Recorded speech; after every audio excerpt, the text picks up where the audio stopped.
एक बार भगवान श्री कृष्णचंद्र जो नित्य रास में गोपी जनों के पास नित्य रात्रि में रस विलास करते थे। आनंद मगन होकर जो जिस भावना से उपासना करता है ठाकुर जी वैसे सुख देते। ये गोपीजन कांत भाव से, प्रीतम भाव से, पति भाव से आराधना करती, तो प्रभु वैसे ही हास्य विनोद रस क्रीड़ा करते। तो एक दिन सब गोपियां बैठी हुई थी और बहुत समय व्यतीत हो गया, प्रभु नहीं आए। तो फिर इसके बाद जब प्रभु आए तो गोपीजनों ने पूछा, आज बहुत विलंब हुआ सरकार। बोले, आज हमारे गुरुजी आए थे। आपके गुरुजी आए थे? बोले, हाँ, पल्ली पार यमुना के हैं। कौन गुरुजी हैं? बोले, दुर्वासा जी आए थे। भगवान संतों का आदर करते हैं। बोले, फिर तो आपके गुरुजी के दर्शन हम भी करेंगे, बहुत सूक्ष्म विषय है। बोले, हाँ, गुरुजी के दर्शन ऐसे नहीं किए जाते। अगर गुरुजनों के पास जाया जाए तो शास्त्र में भी आता है, भले वो आप दूब लेके जाइए, दूब अंकुर, कोई पत्र, कोई फल, कोई पुष्प, लेकिन खाली हाथ गुरुदेव के चरणों के समीप ना जाए, ऐसा शास्त्र आज्ञा करता है। गोपीजनों ने कहा, हम पत्र पुष्प फल क्यों ले जाएंगे, हम तो बढ़िया ले जाएंगे, गुलाब जामुन, पुआ, खीर, पूड़ी, अभी हम सब मिलकर तैयार किए। अब वहां एक दो तो थी नहीं, यूथ की यूथ, मतलब अगर पुआ पूड़ी का एक जगह स्टॉक किया जाए तो छोटे मोटे गिरिराज जी, क्योंकि संपूर्ण ब्रजवासिनी, और गुरुजी आए हैं प्रीतम के, तो खूब सब।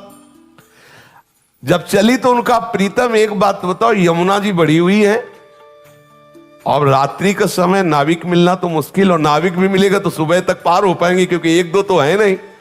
तो उनका यमुना जी से कहना, यदि श्री कृष्ण अखंड बाल ब्रह्मचारी हैं तो मार्ग दे दो। हंसी, क्योंकि सबको पता चला कि कैसे हास्य विनोद करते, कैसे अटखेलिया करते। गई यमुना जी से कहा कि यदि मेरे प्रीतम श्री कृष्ण अखंड बाल ब्रह्मचारी तो मार्ग दे दो।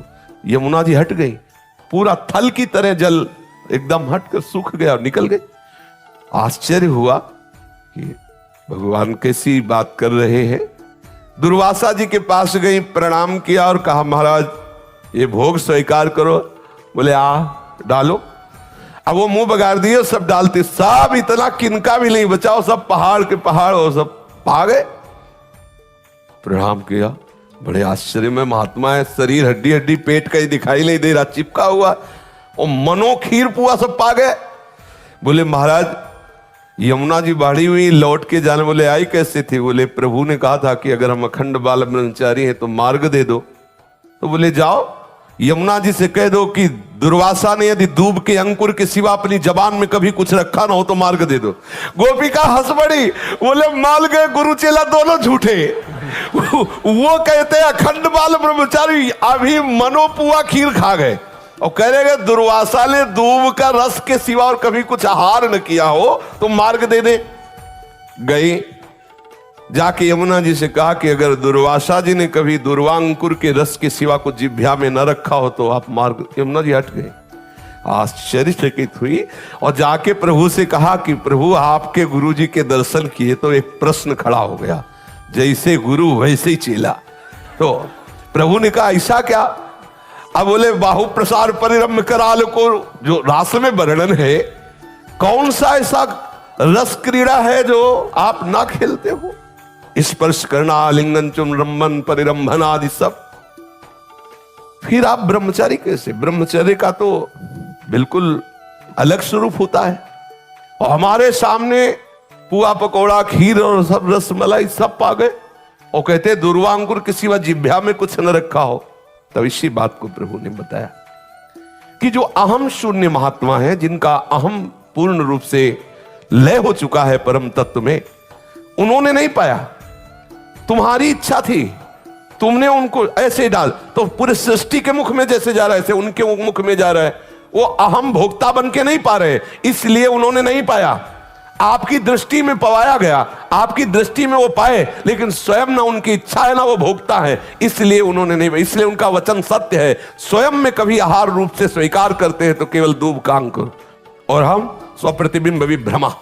जैसे छोटा सा बालक अपने प्रतिबिंब के साथ खेले, ऐसे गोपियों के आत्मा रूप में, उनके पतियों के आत्मा रूप में, और चराचर जगत के रूप में जो परम तत्व विराजमान है, वही श्री कृष्ण स्वरूप से क्रीड़ा कर रहा है। वो अपने आप से अपने आप में खेल रहे, इसलिए अखंड ब्रह्मचारी है।